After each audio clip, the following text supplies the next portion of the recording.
So pag-usapan natin ngayon kung meron bang match na spray paint para sa matte red ng ating mga fairings. Ano yung mga dapat nating tandaan kapag magpipintura tayo ng ating mga fairings at kung paano gamitin ito. So sa video nito itatry natin. So ngayon pag-usapan natin yung so nangyayari po, nagkakos po ng ano nyo po yan, isbubo pa. So gusto ko lang i-share sa inyo yung magiging process natin para magka-idea kayo kung pwede bang mag-match yung ating spray paint sa ating fairings na matte red katulad dito sa Honda Click. So yung akin kasi medyo nag-fade yan at nangupas dahil na rin sa panahon at dahil na rin sa pang-cover ko dati. So ito yung nabili ko, matte red siya, ang code niya is H751 matte red. At ito na yung pinaka-best at pinakamalapit na pintura para sa ating matte red. So take note lang na hindi natin pipinturahan yung buong fairings. Ang goal lang is matakpan itong mga faded na area or mga kumupas na area at i-match siya sa kulay ng fairings natin. So dito, ipapakita ko na rin sa inyo kung pwede ba siyang gamitin as pampintura sa buong fairings kung sakali mang gusto nyong ma-renew yung buong kulay ng matte red na fairings ng inyong mga motor. So sa pagbukas nitong samurai paint, kailangan natin siyang i-squeeze, kaya gaya na nakasulat niyan, squeeze and pull. So itong part na to na may grip dyan, kabilaan yan, i-squeeze natin yan para mabuksan. Then kusa din siyang matatanggal, ayan. So ganyan yung process kapag bukas pa lang ng samurai paint natin. So yung technique na yun ginagawa para hindi masira yung nozzle or yung labasan ng spray natin. So dito pa lang sa sample color na nasa cup ng spray paint, ayan, kung makikita nyo, halos kaparehas niya yung matte color ng Honda Click natin eh. Tapos yung kagandahan pa, yung samurai paint kasi hindi siya madaling kumupas, matibay siya, at saka maganda talaga yung quality niya. So bago natin siya i-sprayan, dahil hindi na tayo magtatanggal ng ating mga fairings, tatakpan na lang natin yung part sa gilid natin. So lalagyan natin ng papel yan para hindi malagyan yung part na hindi dapat malagyan. So bago tayo mag-spray sa pinaka-fairings natin, magsasample muna tayo dito sa papel para malaman natin kung ano yung output tsaka kung paano gamitin yung ating spray paint. Parang practice kumbaga. So medyo kakaiba kasi itong buga ng ating samurai paint kumpara sa mga local brand. Kung makikita nyo, ayan, nakapatayo yung buga niya. Pero yung nozzle niya, horizontal. So, ayan. Tignan din natin kung paano siya pindutin, kung gaano kalalim yung kailangan. Yung muzzle control. Para pag binuga natin siya, hindi siya yung may buo-buo, hindi siya yung may pantal-pantal. Ayan. Ayan, kung makikita nyo. Iba-iba kasi yung buga, depende sa pindot natin. So, ayan, sinample na muna natin dito para makita natin yung kulay. Tsaka ayan, na-practice na rin natin. So ganito siya pagbasa. Kung makikita nyo, glossy pa talaga yan dahil medyo basa pa. Kumikintab pa yan, may reflection pa. Ayan, first glance kung titignan natin dito, dahil sa white din natin siya in-spray sa papel. Medyo pink yung dating niya sa papel, no? Compared dito. So ito yung pipinturahan kasi natin or yung tatanggalin lang natin yung part na yan. At dahil di nga tayo magtatanggal ng fairings, no, didikitan na lang natin ng papel yung palibot para hindi madamay yung mga hindi dapat mapinturahan. So ito nga yung kinalabasan, no, kung makikita nyo, nakasecure na yung palibot. So ayan, dahil ito lang nga yung pipinturahan natin, konti lang naman yan.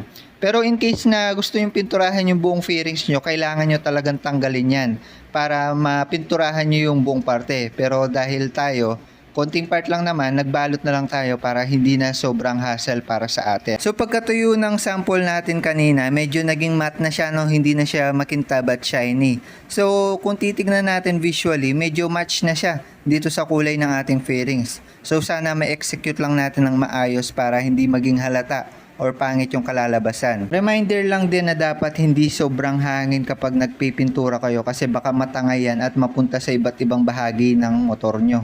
So dito ina-analyze ko rin kung paano yung magiging buga natin kasi kung makikita nyo yung fairings natin na matte red, medyo eggshell yung dating niya, yung texture niya.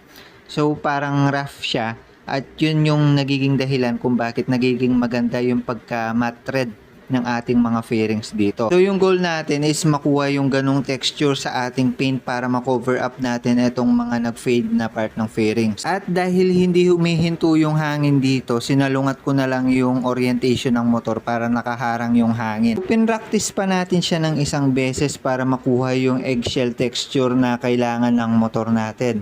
So, kailangan talaga dito muscle control para maganda yung magiging kalabasan. Then, unti-unti ko nang in-apply sa fairings natin. Nakakasad lang kasi hindi ko pala na-record yung part na binubugahan ko ng pintura itong fairings natin dito. Kaya naman yung next clip natin dito is napinturahan na siya. So kung makikita nyo medyo glossy yung dating niya, no?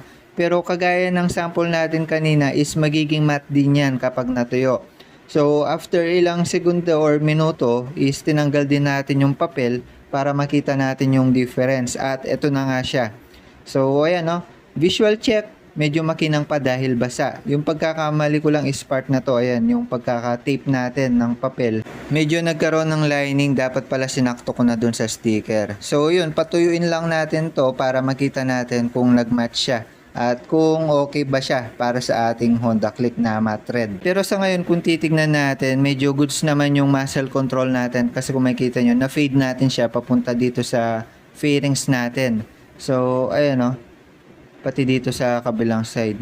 So habang pinapatuyo natin sa may likod, dito muna tayo sa harap. So dito kailangan talaga nating ayusin dahil nasa harap yan at medyo halata yung dito eh. So tinanggal ko muna tong front top cover para matakpan natin yung part na to at hindi madamay to, no? At ayan, nakubera na natin siya. Kung makikita nyo yung part na dito, inopen ko na lang siya para mag-fade siya.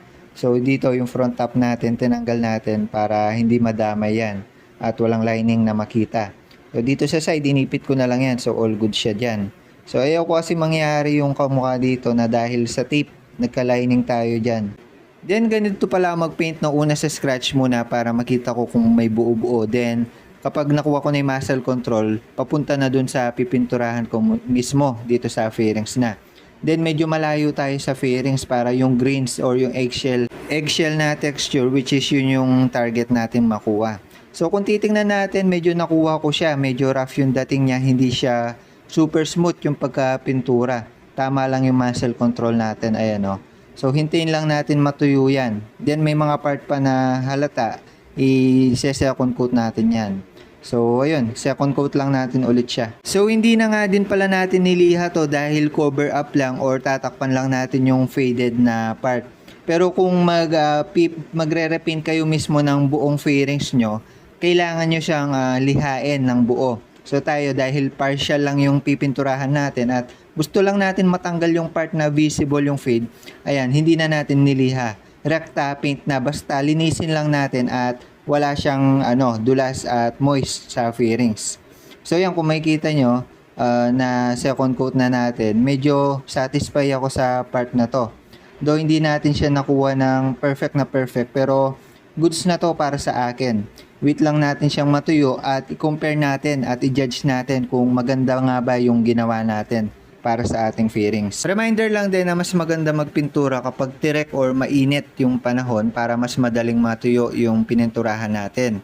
Kapag ganito kasi na medyo basa or matagal matuyo, prone yan sa alikabok at mga insekto. So baka masira din yung pinaint natin. Pero dito kasi makulimlim kaya naman binantayan ko na lang para wala talaga makalapit ng mga insekto at alikabok. So ayan, natanggal na natin yung cover. Makikita na natin yung difference nila, no? So kung titingnan natin maigi, may pagka-glossy ng konti yung spray paint na in-apply natin kahit matte spray paint yun, no? So kung titingnan natin or visual check, ayun, no? Makintab talaga siya kaysa sa matte. Though matte na rin yung dating ng spray paint natin pero mas matte talaga yung pagka-red ng ating original na fairings na yan. Pero aside dun, hindi siya halata, lalo na kung personal yung titignan, hindi siya halatang inisprayan natin siya ng spray paint. Nag-match naman siya accordingly doon sa ating fairings, no? Sa ating matte red ng ating Honda Click. Ayan, kung titignan nyo, kabilaan, yung ko lang talaga dito, yung take ko lang talaga dito, may pagka-glossy ng konti itong matte red ng Samurai. Though wala naman kasi talagang magmamatch na 100% na spray paint sa ating mga stock na fairings kasi mahirap talaga hanapan yan. Pero if ever man gusto nyong i-repaint or pinturahan nyo ng buo yung lahat ng fairings ng matte red nyo, pwede itong pintura na to dahil hindi siya halata. Halos kalapit niya yung stock. Siguro mga 90% na kamukha niya yung matte finish ng ating stock na fairings. Kasi kung titingnan nyo, kaya niyang kunin yung eggshell na texture kagaya ng dito sa stock at yung pagka-red niya is talagang sobrang lapit na lapit. Yung pagka-glossy lang talaga ng slight yung ayaw ko dito. So ayun lang muna para sa video na ito. Sana nakatulong ito sa inyo. The more you click, the more you know. Usapang spray paint matte red. Bye-bye.